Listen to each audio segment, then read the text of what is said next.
우리는 지난 시간에 이어서 계속해서 우리 요한복음을 강해합니다.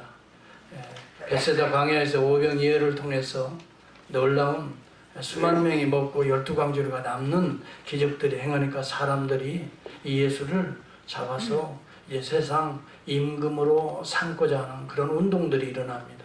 오늘날도 이런 일이 있다면 아마 사람들이 다 모일 거예요. 그래서 예수를 찾는 것입니다. 어디에 있을까, 어디에 있을까. 임금을 삼기 위해서 찾는 겁니다. 여러분, 임금을, 세상 임금을 삼기 위해서 예수를 찾아오는 거예요. 근데 예수님은 급히 재촉하사 제자들을 떼어놓는 거예요. 그리고 예수님은 홀로 산에 올라가셔서 또 눈물로 기도하시는 거예요.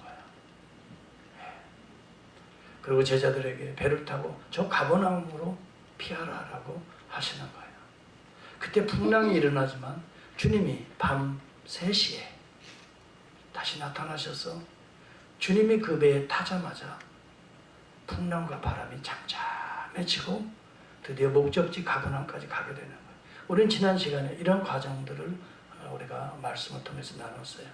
따라서 합시다. 주님이 내 인생의 배에 승선만 하셔도 안전하게 갈 수 있다. 네, 이것이 지난 시간의 교훈이에요.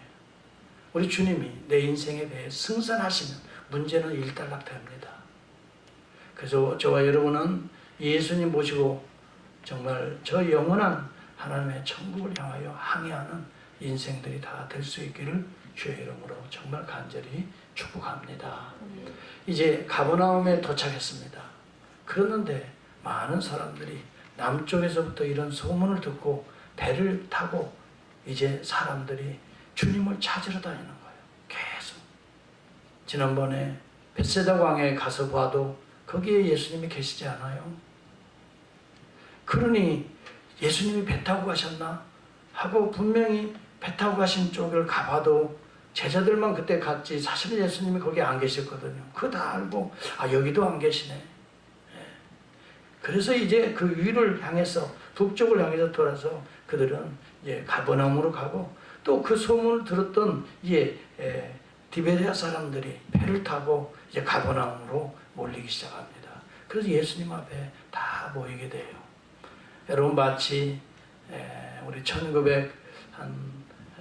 1950년대, 60년대 이후에 박태선 씨가 이렇게 참 기적 같은 일들을 신유의 은사가 좀 그때 초창한 게 우리 복음이 전해지는 초창한 게 신유의 은사가 있었어요.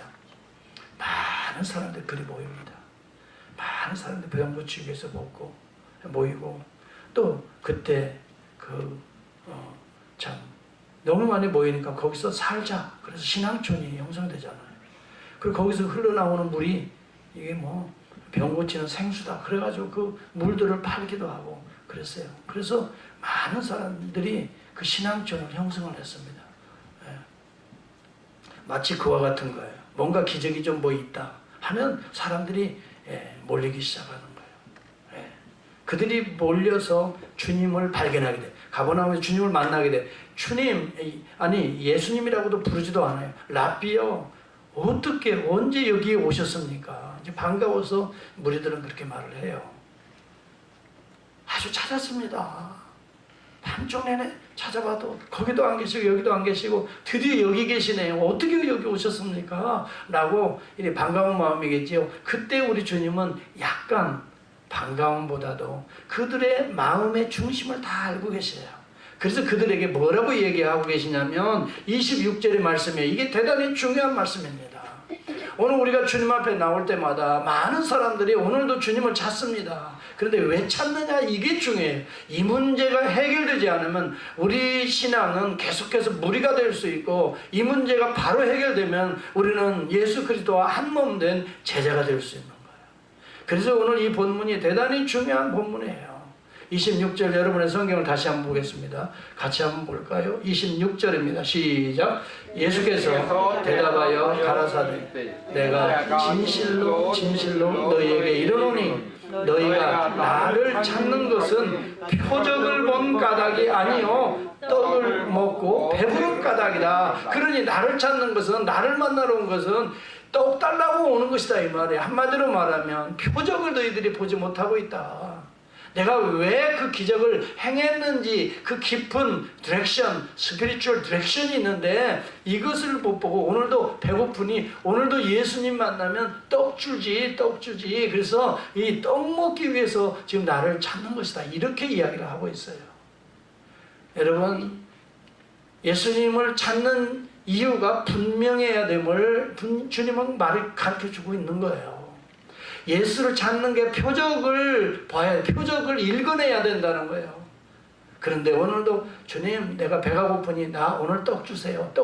그러고 찾는구나. 그런데 여기 본문에 내가 진실로 너희에게 이르노니 라고 하는 헬라어 용어는 대단히 주님이 안타까움을 호소하면서 이거야말로 분명히 너희들이 확실히 알고 믿어야 되겠다 하는 그 주님의 애타는 마음이, 간절한 마음이 담겨져 있는 게 내가 진실로 아멘 하면서 계속해서 이 두 번 거듭말 하시는 이유가 이 부분만큼은 분명하게 알아야, 깨달아야 그 다음에 이제 온전한 하늘나라의 삶을 살 수 있다는 것을 주님이 강조하고 있는 용어죠. 근데 여기 너희가 표적을 본 까닭이 아니고 떡을 먹고 배부른 까닭이라고 그랬어요. 여러분, 이 표적이란 말이 무슨 말이죠? 영어로 사인이란 말이에요. 사인이란 말은 여러분, 사인 자체보다도 사인이 말하고 있는 내용이 중요하다고 제가 여러 번 강조했어요. 기적 자체보다도 기적이 우리에게 가르쳐주는 이 스피리추얼 디렉션이 있다는 거예요. 무슨 방향성이 있다는 거예요. 그것을 우리가 이해해야 된다는 거예요. 그런데 이것은 이해하지 못하고 계속 떡만 주세요. 랑게라고 하는 학자는 그렇게 해석을 했어요. 많은 사람들이 주님이 표적을 행했는데 표적을 보고 떡을 구하고 있다는 거예요. 그런데 우리는 떡을 먹고 표적을 찾아야 되는데 표적을 보고도 떡만 찾고 있다는 거예요. 이런 모습이라는 거예요. 여러분, 표적이라는 건 하나의 사인이라고 말을 했습니다. 예를 들어서 우리가 화장실을 찾기를 원해요. 어디로 가면 급하게. 그러면 화장실 레스트룸이라고 하는 사인을 우리가 봅니다. 그러면 이리 가서 꺾어서 20m 가면 레스트룸이 있습니다. 그러면 레스트룸하고 그 사인에 화살표를 이렇게 해놨다고 합시다. 하고 거기다 20m라고 한다면 그 사인을 따라가야 화장실이 있다는 거예요. 거기에서 볼일을 보라는 거예요. 근데 사인이 중요하다고, 레스트룸 하니까 사인은 안 보고 뭐예요? 레스트룸 여긴가 보다 하고 거기다가 볼일을 보면 이것은 크게 실례하는 거예요. 그렇잖아요. 사인이라고 하는 건 디렉션이에요. 이 왼쪽으로 갔다가 꺾어져서 20m를 가야 거기에 네가 목표하는 레스트룸이 있다 이 말이에요. 마치 여기 오늘 본문에 중요하게 너희가 표적을 본 까닭이 아니요 너희가 떡을 먹고 배부른 까닭이라고 말하는 이 주님의 이 가슴에 담고 있는 의미들을 이해할 필요성이 있다는 거예요. 주님은 그냥 배고픈 자들을 먹이기 위해서 표적을 그날 행한 것이 아니라는 거예요. 굶주린 자를 다 모아서 먹이기 위해서 오병이의 기적을 베풀어 준 분이 아니라는 거예요. 거기에는 놀라운 영적인 디렉션이 있다는 거예요. 무슨 말이에요? 비록 보잘것없는 이 보리떡 5덩어리와 이 물고기 2마리를 하늘을 우러러 들어서 축사하시고 떼어 찢어서 그들에게 먹이니 놀라운 역사가 일어나는데 거기에 보이는 모든 사람들이 다 먹고도 남는 12강조가 남는 그러한 기적을 통해서 그 인자가 생명의 떡으로 와서 이렇게 십자가에 들림받고 유카리스테오 찢어져서 너희들을 먹임으로 그 떡을 먹고 그 피를 마시는 자는 영원히 굶주리지 아니하여 영원한 영생을 얻게 된다라고 하는 이 사실을 그들에게 증거하기 위해서 실제적으로 떡을 들어서 찢어서 그들에게 나눠줬던 거라고요. 이 깊은 의미를 깨닫지 못하고 오늘도 떡만 달라는 거예요. 떡만. 예수님 앞에 나와서 오늘 더 중요한 영적인 교훈은 예수님이 들림받고 그 다음에 예수님이 자기 몸이 찢어지고 피 흘려지고 그래서 그들에게 주어질 때 유카리스테오 그런 의미예요. 이것이 유월절에 이루어진 거예요. 유월절 어린 양의 이 보혈을 상징하고 그 생명의 떡을 상징했던 거예요. 이러한 기쁜 의미들을 깨닫지 못하고 그냥 내가 배고프니 떡만 달라는 거야. 그래서 예수님을 찾는 거야. 여러분, 예수님을 안 찾는 것보다 찾는 것이 좋을까요? 어떻게 생각하세요? 예수님 안 찾는 것보다는 예수님을 찾아서 이곳저곳에 예수님이 어디 계신가 찾는 것이 better than nothing. 없는 것보다는 나아요. 주님 앞에 나오는 것이 안 나오는 자들보다는 100번 나은 일입니다. 주님이 주시는 은혜를 우리는 누릴 수가 있습니다. 먹을 수가 있습니다. 그러나 여러분, 떡을 먹고 배부른 까닭에 계속 주님을 찾는다면 주님이 떡이 되시는 것입니다. 주님이 물질세계, 이 세상에 물질세계에 주님이 떡으로 변하시는 것입니다. 여러분 속에서 그렇게 믿고 따르는 자에게는 적어도 우리 주님 하나님의 아들이 아니라 십자가와 부활의 사건을 통해서 우리를 구속하시는, 죄로부터 자유하게 하시는 그분이 아니라 적어도 내 배를 채우는 내 양식이 될 수밖에 없는 것입니다. 어떤 믿음을 가지고 주님을 찾느냐에 따라서 예수님을 리스펙트할 수 있고 예수님을 디스할 수 있습니다. 많은 사람들이 내 필요에 따라서 예수님을 한갓 떡이나 가져다주는 그러한 존재로 디스합니다. 오늘 많이 현대의 교회들이 그러고 있어요. 급하면 주님 앞에 나옵니다. 기도하고 급하면 그 문제 해결하고 난 다음에는 그 다음에 주님이 별로 나오고는 상관이 없어요. 내 욕구가 채워지면 그 다음에는 별로 문제가 없어요. 그러다가 또 필요한 일이 있으면 급히 또 주님을 찾습니다. 그리고 그것이 해결되면 그 다음에 우리 주님이 그렇게 나오고 별로 그렇게 관계를 맺을 이유가 하등이 없어요. 주님을 디스하고 있는 거예요. 오늘 현대교회가 주님을 디스하고 있습니다. 많은 주님을 따르는 자들이 자기의 필요에 따라서 주님을 디스하고 있어요. 디스리스펙트 한다는 거예요. 오늘 이것을 주님은 지적하고 있는 거예요. 예를 한번 들어보겠습니다. 어느 분이 결혼을 하는데 돈 많은 사람하고 결혼을 해요. 아니면 권력이 좀 있어 보이는 사람하고 결혼을 해요. 그럼 돈 보고 결혼한 사람이 행복할까요? 그 결혼이 정말 행복할까요? 돈 보고 결혼한 사람은 돈이 있어야 행복하고 돈이 없으면 불행해지는 것입니다. 그리고 그 사람에 대해서 돈이 없어지면 이제 나눠서야 됩니다. 왜? 돈을 보고 결혼했기 때문에. 그 사람을 만나야 됩니다. 그 사람을 사랑해야 됩니다. 사람과 연합이 되어야 됩니다. 이것이 진정한 결혼인 것입니다. 주님을 여러분 세상적인 욕구에 따라서 주님을 찾아왔다면 그 욕구가 채워지면 주님하고는 별 상관이 없어지게 되는 거예요. 여러분은 떡을 먹고 배불러서 주님을 찾아왔습니까? 그렇다면 여러분 아직도 무리에 속한 이 종교 행위를 하고 있는 것입니다. 그러나 예수 그리스도의 생명의 이 떡, 살과 피를 여러분의 몸에 받아들이고 예수 그리스도의 보혈의 은혜를 감사하고 기뻐한다면 여러분은 온전히 주님을 리스펙트, 경배하는 자가 될 수 있는 것입니다. 사랑하는 성도 여러분, 오늘 저와 여러분은 주님을 경배하기 위해서, 주님을 사랑하기 위해서, 그리스도와 한 몸 되기 위해서 이 시간 주님을 찾은 진실한 하나님의 자녀가 되시기를 주의 이름으로 축복합니다. 여기 본문에 보면 바로 그러한 내용들이 이 요한복음에는 가득 차 있다는 것입니다. 주님이 기적을 베풀어 주실 때에 주님은 단순히 기적만 베풀어 주시는 그런 분이라 아니라는 겁니다. 주님이 기적을 베풀어 주고 여기는 두 가지의 의미가 있습니다. 하나는 하나님의 아들 되심을 간접적으로 데몬스트레이션 하고 있는 겁니다. 증거하고 있는 겁니다. 내가 하늘로부터 내려온 산떡이라고 하는 것을 간접적으로 데몬스트레이션 하고 있는 겁니다. 백성들에게 알게 하는 겁니다. 너희 조상들은 광야에서 만나를 먹어도 죽었거니와 나는 하늘로부터 내려온 산떡이니 나를 먹는 자는 결코 죽지 아니하리라라고 하는 이런 복음적인 메시지를 데몬스트레이션 하고 있는 것입니다. 그런데 계속 떡을 달라고 한다면 주님이 답답한 것이죠.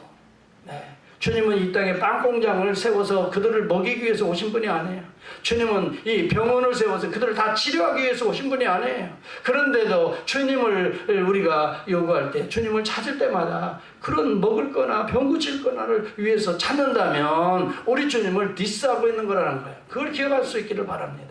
우리 주님은 창조주 하나님이십니다. 우리 주님은 우리의 죄를 대속하시는 구속주 하나님이십니다. 우리 주님은 오늘도 그의 성령을 통해서 우리와 동행하시는 임마누엘 하나님이신 것입니다.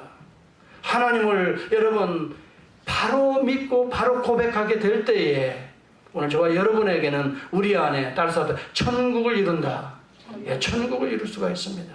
가나의 혼인잔치의 비유를 통해서도 여러분 이 기적을 통해서도 우리에게 그것을 가르쳐줍니다. 요한복음은 표적이란 단어를 7번 쓰고 있습니다. 그런데 7가지의 표적들이 요한복음은 나타나고 있어요. 요한복음은 그래서 표적의 책이라고 그래요. 단순한 기적이 아니라 기적이 우리에게 가르쳐주는 영적인 티칭, 영적인 디렉션이 있다는 거예요. 요한복음에 여러분 보면은 가나의 혼인잔치의 이 기적이 있습니다. 2장에 보면은 물로 포도주를 만듭니다. 주님이 일으키신 기적입니다.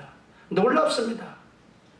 그런데 사람들이 여기에 표적을 알지 못하고 계속 주님을 따라다니면서 표적을 좀 주세요. 표적을 좀 주세요. 아니 포도주를 좀 주세요. 포도주는 마시고 싶습니다. 그때 그 맛 좀 계속해서 만들어 주십시오. 주님을 그렇게 따르는 자가 있다면 표적을 본 것이 아니라 표적을 통해 무엇을 구하고 있는 거예요? 포도주를 구하는 자라 이 말이에요.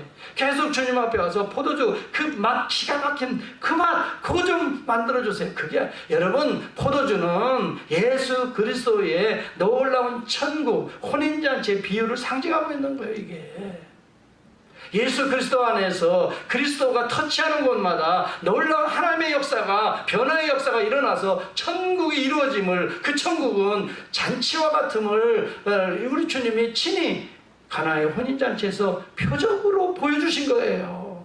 그런데 그 의미를 깨닫지 못하고 예수님한테 와서 그 맛있는 포도주만 만들어 달라고 한다면 아직도 저와 여러분들은 무리에 속한 자라 이 말이에요.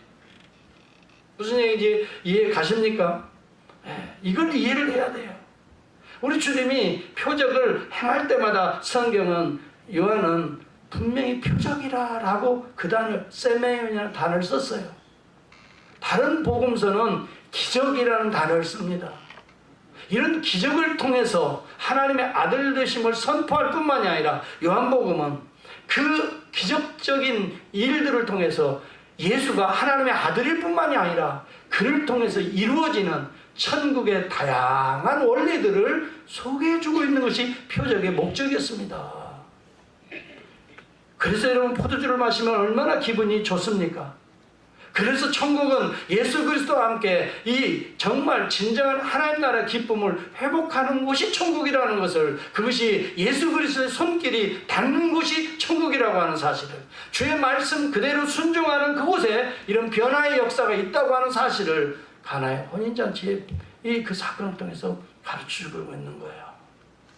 두 번째 표적이 가버나움에서 요한복음 4장에 보면 왕의 신하의 아들을 고칩니다. 비록 이방인이라 할지라도 말씀 그래도 믿고 순종하는 곳에 하나님의 나라가 심겨진다는 사실을 표적처럼 또 증거하고 있는 거예요. 예수님 병 고치러 오신 분이 아니에요.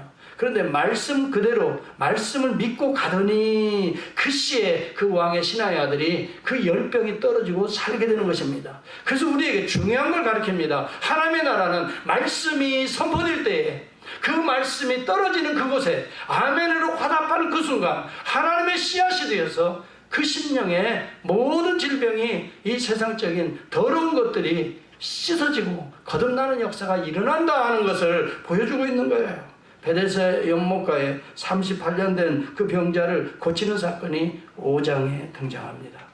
이것은 여러분 스스로 구원 얻을 수 없다는 것을 말해주고 있는 거예요.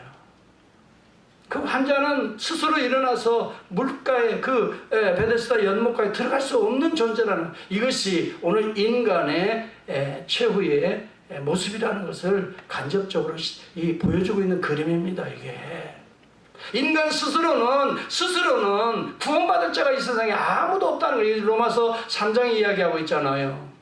의인은 없나니 하나도 없으니 모든 사람이 죄를 범하였음에 하나님의 영광에 이를 수 없다라고 성경은 선포합니다. 그런데 예수 그리스도가 나타나십니다. 예수 그리스도의 말씀하십니다. 예수 그리스도가 그 말씀에 순종합니다. 기적적인 이 일이 일어났습니다. 내 자리를 들고 일어나라, 걸어가라. 예수 그리스도는 바로 이러한 분이시라는 거예요. 구원의 주라고 하신 우리의 안전병의 삶을 일으키실 분이시라는 거예요. 그분을 통해서 걸어갈 수 있다는 이런 새로운 이스라엘을 지금 소개해주고 있는 거예요. 38년 된 이 베데스다 연못가의 환자는 38년 동안 병든 상태에 있는 이 죽어있는 율법 아래, 저주 아래 있는 이스라엘을 상징하고 있는 거예요. 그러나 새로운 예루살렘을 이루기 위해서 그리스도가 이 땅에 임하셨다는 거예요. 그 그리스도의 말씀에 순종하게 될 때 새로운 이스라엘이 일어난다 하는 사건은, 이 사실을 이 표적처럼 증거하는 거예요. 그냥 단순히 여러분 기적이 일으키는 분이 아니에요. 그래서 요한복음은 표적이라고 소개하고 있는 것입니다. 베세다 광야에서 5,000명을 먹이시는 사건이 지난번 우리가 본 대로 6장에 등장합니다. 이것은 단순히 배고픈 자를 먹이기 위해서, 배고픈 자들을, 굶주린 자들을 먹이기 위해서 오신 예수님이 아니에요. 하늘의 생명의 떡으로 오신 예수 그리스도를 알게 하기 위해서 그들을 친히 성만찬을 행하셨던 거예요. 6월절에, 그렇기 때문에 6월절에 성만찬을 행하신 거예요. 그래서 6월절 절기에 일어났던 벳세다의 성만찬 사건이에요. 이것을 통해서 구약에 이스라엘 백성들이 광야에서 만나를 먹고 메추라기를 먹고 40년 광야의 생애를 이겨냈던 것처럼 하늘에서 내려온 생명의 뜻인 예수를 먹고 이 영원한 가나안, 하나님의 땅, 생명의 땅으로 가게 된다는 것을 간접적으로 어떻게 해요? 데몬스트레이트 하고 있는 거예요. 이 내용들을 알지 못하고 예수를 못 만나고 계속 떡만 달라는 거예요. 갈릴리 바다 위를 걸어오시는 예수님의 모습이 6장 16절에서 21절 나옵니다. 이것은 갈릴리의 그런 폭풍, 풍랑도 예수가 걸어가면 잠잠해지는 것입니다. 예수가 창조주이심을 증거하고 있는 거예요. 데몬스트레이트 하고 있는 거예요. 그 이전에 여러분, 이 풍랑이 일어날 때 예수님이 이 배 고물에, 뒤편 고물에서 주무실 때 예수님이 깨어서 바다를 향하여 책망합니다. 바람아 잠잠하라. 파도야 잠잠하라. 그런데 파도와 바람이 듣습니다. 여러분, 창조주의 음성을 피조물은 듣게 되어 있습니다. 들어요. 세상에 바람이 예수님의 말씀을 듣는다니까요. 이상하지 않아요? 한번 생각을 해보세요. 그 풍랑이 잠잠해. 뭐 큰 소리도 안 한 것 같아요. 저는 답답해서 막 큰 소리 하는데 그냥 살짝 말했던 것 같아요. 야 파도, 너 뭐하고 있어? 저 뭐하는 행위야 너 지금? 한마디 그렇게 살짝 하시고, 아니 어쩌면 한번 살짝 그냥 예수님이 쫙 얼굴만 피고 벌써 피조물들은 아는 거예요. 무슨 말씀 하세요? 왜 창조주가 지금 화나셨어? 이렇게 해서 자기의 제자들을 침몰시키려고 하는 게 창조주가 화나셔요. 그러니까 금세 꼬리를 팍 내리잖아요. 왜 그래요? 예수가 창조주 하나님이시라는 것을 간접적으로 데몬스트레이션 하는 거예요. 그래서 제자들이 뭐라고 그 뒤에 고백합니까? 도대체 이분이 뉘시기에 저 바람과 파도가 잠잠하는 거. 여러분이 창조주를 만날 수 있기를 축복합니다. 날마다 여러분의 삶에 이 창조주를 모시고 항해할 수 있기를 바랍니다. 그런데 여러분에게 필요한 부분만 달라고 요구하는 이 무리 앞에서는 예수님이 역사하지 않는 거예요. 거기에 또 만들어주지 않는 거예요. 너희가 나를 찾은 것은 표적을 본 까닭이 아니라 먹고 배부른 까닭이라 말하면서 썩는 양식을 위하여 일하지 말고 썩지 아니할 영생할 수 있는 양식을 위하여 하라라고 말합니다. 이 썩는 양식을 구하고 있다고 말하는, 거기를 계속해서 공급해 줄 이유는 주님이 없다는 것입니다. 영생하도록 하기 위한 양식을 위해서 본인은, 주님은 오셨다고 말합니다. 썩는 양식, 이것이 바로 출애굽기에 대한 배경을 가지고 주님이 말씀하시고 있는 것입니다. 여러분, 출애굽기 16장에 보면은 광야에서 만나를 먹이는데 주님이 그렇게 말합니다. 매일매일 가서 거두라라고 말하는데 욕심이 있습니다. 그래서 더 거둡니다.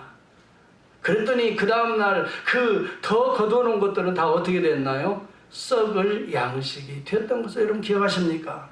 그것을 상기시키면서 욕심 부리며 이 땅에 물질을 향하여 욕심 부리며 사는 삶을, 하나님을 배제하고 뭔가 더 걷어서 뭔가 더 행복해 보려고, 스스로 뭔가 더 마련해 보려고 하는 모든 것을 썩은 양식이라고 말하는 거예요. 양식이 필요합니다. 따라서 필요한 양식은 하나님이 공급하신다. 여러분, 우리에게 필요한 모든 것은 다 하나님이 책임지십니다. 여러분에게 필요한 거 다 하십니다. 바람과 파도도 잠잠케 하십니다. 그분이 나의 창조주 하나님이십니다. 나는 죄로 말미암아 때로는 죄의 사슬이 되어 고민하는 것도 주님이 아십니다. 그래서 성령을 통해 탄식하게 하고 그 죄의 문제를 끄집어내게 하고 내 5 남편을 데려오라라고 말하고 그 남편의 죄의 문제를 해결해 주시고 그 다음에 경배의 자리로, 찬송의 자리로 우리를 인도하시는 거, 우리가 사마리아성 그 수가성의 여인을 통해서도 배우지 않습니까? 우리 주님은 창조주의 하나님이실 뿐만이 아니라 우리의 죄의 문제를 구속하시는 하나님이십니다. 우리 주 예수 그리스도 앞에는 수고하고 무거운 짐진 자들을 다 내게로 와, 내가 너희를 평안히 쉬게 하리라. 우리 주님은 우리에게 평안을 주시는 평안의 주이십니다. 주님을 만나야지 매번 먹고 또 배고프고 매번 먹고 또 배고픈 썩는 양식을 위하여 주님을 찾지 말라는 거예요. 썩는 양식을 위하여 일하지 말라는 거예요.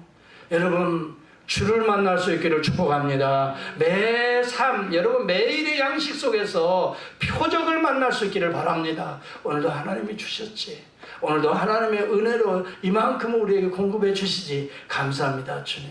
오늘도 이만큼의 은혜를 우리에게 주셔서 이렇게 살아왔습니다, 주님. 내일 양식은 내일도 주실 줄 믿습니다. 그러고 그 은혜에 감사하면서 매일매일 살아가는 거예요. 그러니까 우리 주님이 매일 필요한 분이신 거예요.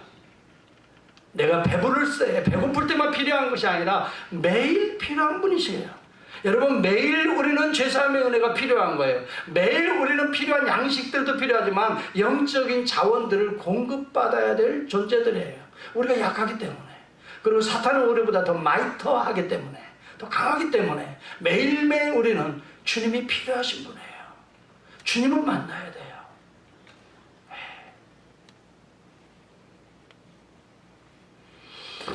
여러분, 물질 세계를 하나님께서는 죄라고 규정한 적이 없습니다. 우리가 사업을 하고 비즈니스를 하고 물질을 위해서 수고하고 애쓰는 거 당연히 필요합니다. 당연히 이것은 하나님의 거룩한 일입니다. 그런데 거기에 욕심이 들어가고 거기에 자기가 경영하려고 하고 그것 속에 자기의 명예를 담으려고 하는 것이 된다면 하나님이 주시는 은혜를 넘어서는 행위인 것입니다. 우리에게 필요한 모든 것들은 하나님이 다 공급하시는 것을 믿으시면 아멘 합시다. 네.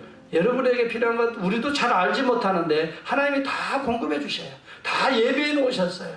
하나님이 하시는 것입니다. 근데 이것이 자기 것이냐? 하나님은 보지 못하고 돈이 보이기 시작합니다. 거기다 욕심이 들어가기 시작합니다. 이것이 썩은 양식이 되는 것입니다.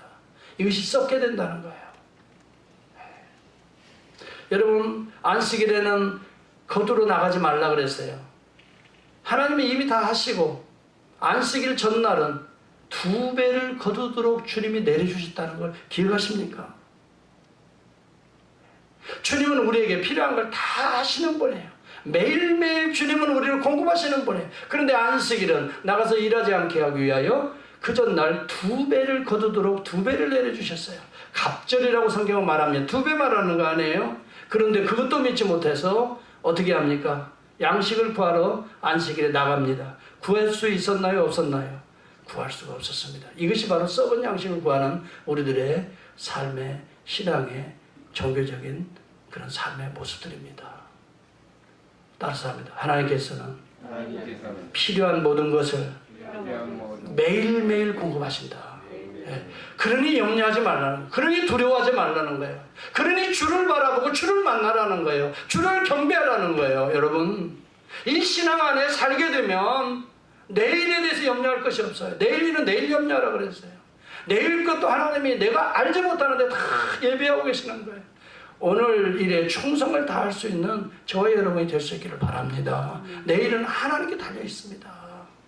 예. 필요한 것들은 다 우리도 알지 못하는데 다 알아서 공급하십니다. 우리가요, 자녀들도 마찬가지 같아요. 참 계획을 많이 세웁니다. 이런저런 계획도 세워요.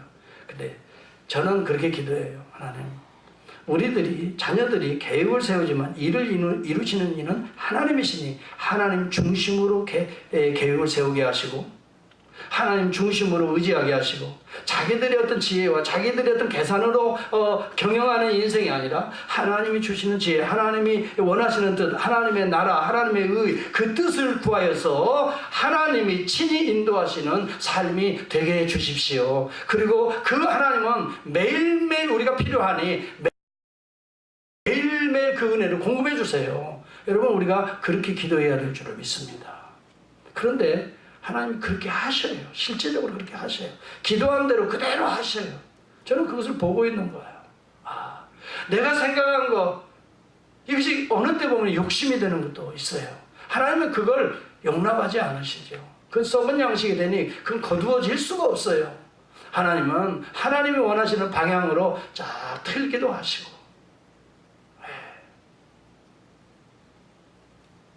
사랑하는 성도 여러분, 썩는 양식은 하나님의 뜻과 하나님의 의와 하나님의 나라를 구하는 것이 아니라 내가 내 인생을 계획하고 내가 내 뜻대로 내 힘 가지고 내 명예를 구하며 내 안위를 구하며, 여러분, 안일과 평안도 하나님이 주셔야 진정으로 이 험난한 세상에 진정한 하나님의 기쁨이, 하나님의 평안이 우리에게 임할 줄을 믿습니다. 그래서 우리 주님이 그런 얘기해요. 제자들에게 두려워하지 말라 하죠. 내가 너희에게 평안을 주노라 그랬어요. 이 평안은 세상이 주는, 돈이 주는 명예와 권세 가지고 네 꾀가 주는 그런 평안이 아니다. 세상이 주는 것과는 전혀 다른 평안, 하나님의 평안. 이걸 에이레네라고 여러분 이 헬라어는 말하고 있습니다만은 이것은 원초적으로 보면 구약시대는 샬롬이라고 말합니다. 하나님 자신을 주신다는 것입니다. 하나님 자신이 샬롬입니다. 여러분, 하나님이 우리 안에 좌정하고 계시면 우리는 두려울 것 없습니다. 그렇지 않습니까? 왜 두려워합니까? 자기들이 자기 계획대로 자기의 명예와 자기의 영광을 구하기 때문에, 이것을 어떻게든지 성취하기 위해서 그것을 구하기 때문에 우리는 때때로 그렇게 되지 않으면 어떻게 돼요? 금세 불안해집니다.